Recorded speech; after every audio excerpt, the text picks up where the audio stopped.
გამარჯობა, მოგესალმებით დილამშვიდობისა. გამამით უნდა დავიწყოთ ლაპარაკი. 2:45 მე მგონია რომ ზოგადად ცენტრალური თემა თუ რამე უნდა იყოს ეს უნდა იყოს დღეს და უახლოესი დღეების განმავლობაში, იმიტომ რომ მე მგონია რომ ამას რამდენიმე მიმართულება აქვს და კი მესმის ემოციები რთულია ამ დროს ემოციების რაღაცნაირად გადაფარვა, მაგრამ თან ადამიანებს უნდა ველაპარაკოთ რეალურად სად ვართ და რას ნიშნავს უბრალოდ ქალბატონი აზას დაკავება და ეს არის უბრალოდ ერთი რიგითი დაკავება და უკანონო პატიმრობა, როგორც ეს გვესმის, იმიტომ რომ რასაც ჭალებში მივეჩვიეთ ესე ვთქვათ, რაც შეიძლება ჩვენი ყოველდღიურობის ნაწილად იქცა. რამდენი ხანი გავიდა? ხო 10 საათზე მეტი გავიდა, სადაც 15 საათამდე, რაც ქალბატონი აზა დააკავეს, ხო 71 წლის დევნილი, გაგრელი ქალი, რომელიც არის სინამდვილეში მთელი იმ გაგრაში მოწყობილი გენოციდის ცოცხალი ისტორია, ხო? ანუ ვინც იქ რამდენიმე თვის განმავლობაში ოკუპირებულ გაგრაში იყო და საკუთარი თვალით ნახა რეალურად რა ხდებოდა და რა დანაშაულები აქვს ჩადენილი რუსეთსა და მათი ეფექტური კონტროლის ქვეშ იმ სეპარატისტულ ბანდფორმირებებს და ჯგუფებს, ხო? და აი ამ 15 საათის განმავლობაში ერთი განცხადება, ერთი მოკითხვა, ერთი მისვლა მაინც აფხაზეთის უმაღლესი საბჭოს წევრების მხრიდან ვინმე სადმე ნახა? აი ადამიანები, რომლებიც სინამდვილეში ქალბატონ აზას უნდა წარმოადგენდნენ და სხვა დევნილებს, ხო, რომლებიც მათ ინტერესებს უნდა იცავდნენ და მათი წარმომადგენლები იყვნენ. ვინმე ნახა მთავრობის წარმომადგენლის იქ მისვლა აფხაზეთის მთავრობაზე საუბრობა ამ შემთხვევაში, რომლებიც რა ვიცი 25 მილიონზე მეტია მარტო აფხაზეთის უმაღლესი საბჭოს ბიუჯეტი და 3500 ლარზე მეტი აქვს თითო დეპუტატს ხელფასი.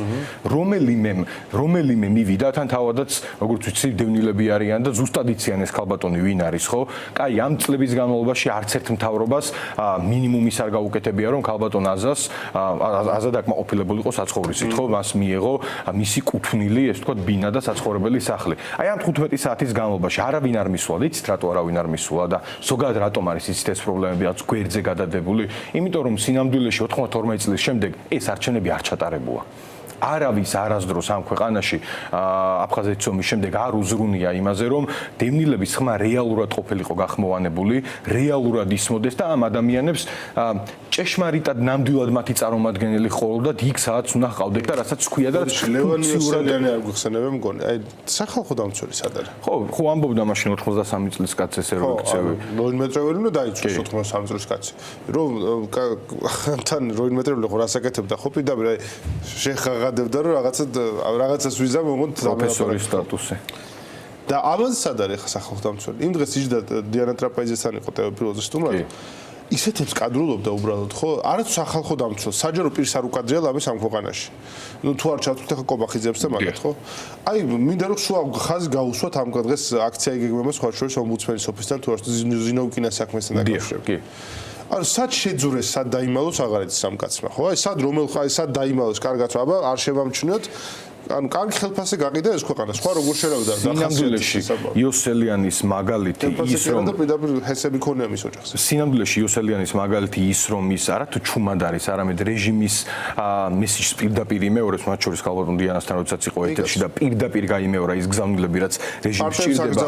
ცხადია, ეს ყველაფერი არის ძალიან კარგი გაკვეთილი უნდა იყოს ჩვენთვის, რას ნიშნავს ერთი მოპტიჭკვის გამო ბჭყალებში რაღაცის შესრულება. აი მაშინ როდესაც იმ 85 ოპოზიციონერმა დეპუტატმა უშინაარსოდ უბრალოდ იმისთვის რომ თითქოს კანდიდატის სტატუსი ამით წყდებოდა და არ წყდებოდა ამ ლევან იოსელიანი გახდებოდა თუ არა სახალხო დამცველი, აი ამას ნიშნავს. აი შინაარსისგან დაცლილი იყო ეს ყველაფერი, იმიტომ რომ ყველა მიცოდა, ხო? და ამიტომ ვიყავი მეც მაშინ წინააღმდეგ და შენც ზუსტად ვიცი დავანზე გვისაუბრია, რომ არ შეიძლება რაღაცის მოვალეობის მოხდის მიზნით გამო შესრულება. კი უნდა ვაღიარო მაშინ ეგნაბიჯი. მოვალეობის მოხდის მიზნის გამო შესრულება და შემდეგ ამ ყველაფრის მათ შორის ეთერების მეშვეობით საკუთარ გამარჯვებად გაყიდვა და იმის საუბარი რომ თითქოს კანდიდატის სტატუსი ლევან იოსელიანის არჩევამ მოგვიტანა და ეს ერთ-ერთი მოთხოვნა შესრულდა, ხო? ეს ხო აბსურდი იყო, გაწყვეტილება იყო იქ მიღებული პოლიტიკური და არა იმის მიხედვით ხალხისთვისთან და არა იმის მიხედვით საქართველოს რამდენი ნაბიჯი შეასრულა თუ არ შეასრულა, იმიტომ რომ შემდეგ ყველა დასკვნა იმას ამბობდა რომ ჩვენ არაფერი არ შეგვისრულებია და უბრალოდ ქართული ხალხის ბრძოლის გამო იყო ეს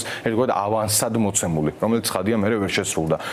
ქალბატონი აზას ამბობს რომ დაუბრუნდეთ კიდევ მე მნიშვნელოვანი მგონია რამდენიმე მდგენელი ზოგადად აი ამ სამარცხვინო მართლა სახელმწიფოებრივად სამარცხვინო საკითხში მოდი ყველაფერს შევხედოთ სხვანაირად რა.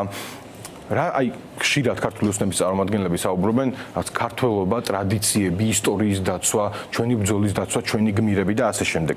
აზა ჩილოჩავა არის ადამიანი, რომელიც კიდევ ერთხელ ოკუპირებულ გაგრაში, იმ გაგრაში, სადაც ქართველი მებრძოლების, ქართული მიწის მიბარებისთვის, ანუ მათი დაკრძალვისთვის ადამიანებს ხორედნენ, რამდენიმე თუ იქ ჩარჩა შულთან ერთად. ამ რამდენიმე თვის განმავლობაში ის არ შეუშინდა ამ სასჯელს და დახვრეტას და რამდენიმე ქართული მებრძოლის ცხედარი მიაბარა მშობლიურ მიწას, რისთვისაც ეს ადამიანები იქ იბრძოდნენ და დაეცნენ ბრძოლის პირველზე. მოგვიკლა რუსეთმა, ხო?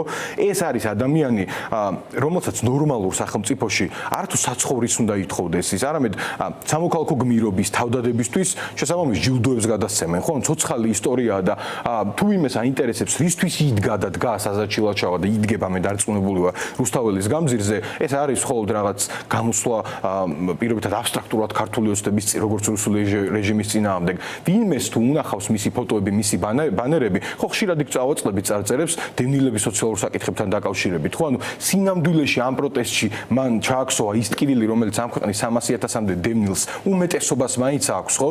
ის რომ მათ დღემდე არ აქვს საცხოვრებელი სახლები, ის რომ რაღაც ეს 55 ლარი არ შეცვლილა მთელი ამ წლების განმავლობაში და სამაგიეროდ აგერ ღარიბაშვილმა 7 მილიონი მოიპარა, მაგრამ მილიონი სანაცვლო თავისუფლება მოიპოვა. ის რომ კიდევ ერთხელ დეპუტატები უნდა იყვნენ არჩევითები აფხაზეთის უმაღლეს საბჭოში, მაგრამ ესეც არავინ არ გააკეთა არასდროს, იმიტომ რომ ძალაუფლების შენარჩუნებას ეს ასე სჭირდებოდა ყოველთვის და ზოგადად დემოკრატიული წარმომადგენლობით პროცესს ამ ქვეყანაში ხელი არავინ არ შეუწყო, ხო? აი ძალიან მარტივად შევხედოთ. დღეს რომ უმაღლეს საბჭოში ადამიანები ყოფილიყენ არჩეულები, მათ რომ ჰქონდათ მანდატი რეალურად ხალხისგან, მათ რომ სცოდნოდათ რომ სინამდვილეში ისინი ახორციელებენ იმ ძალაუფლებას, რომელიც აფხაზეთიდან დევნილებამ მათ რეალურად მიანიჭეს და არა ქართულმა ოცნებამ ან რომელიმე სხვა პარტიამ გუშინ იზოლატორთან იქ იდგებოდნენ ეს ადამიანები, იმიტომ რომ ეცოდინებოდათ რომ თუ იქ არ იქნებოდნენ, თუ ქალბატონი აზას პრობლემებზე არ გააჟღერებდნენ, თუ ამაზე არ იმუშავებდნენ, თუ ამის მოგვარი მის გამოშვებას და გათავისუფლებაზე არ იმუშავებდნენ, შემდეგი ვადით ვეღარ იქნებოდნენ იქ წარმომადგენლები. ამიტომ ხო, ესეც უნდა დავნერგოთ და ესეც უნდა ვთქვათ, რომ მნიშვნელოვანია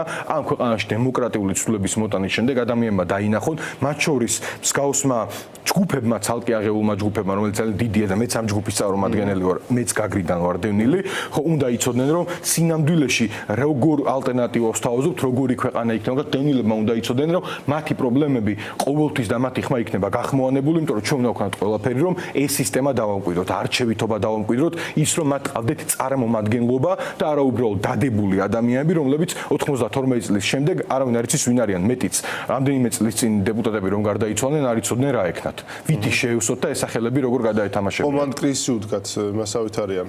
პალესტინის მთავრობასავით არიან, ნელ-ნელა კვდებიან და ნუ ხო, აღარ იციან, იმიტომ რომ როგორ გადაათამაშონ ეს სახელები და გვარები შემდგომში არ იციან და არჩევნების ჩატარება არ სურთ.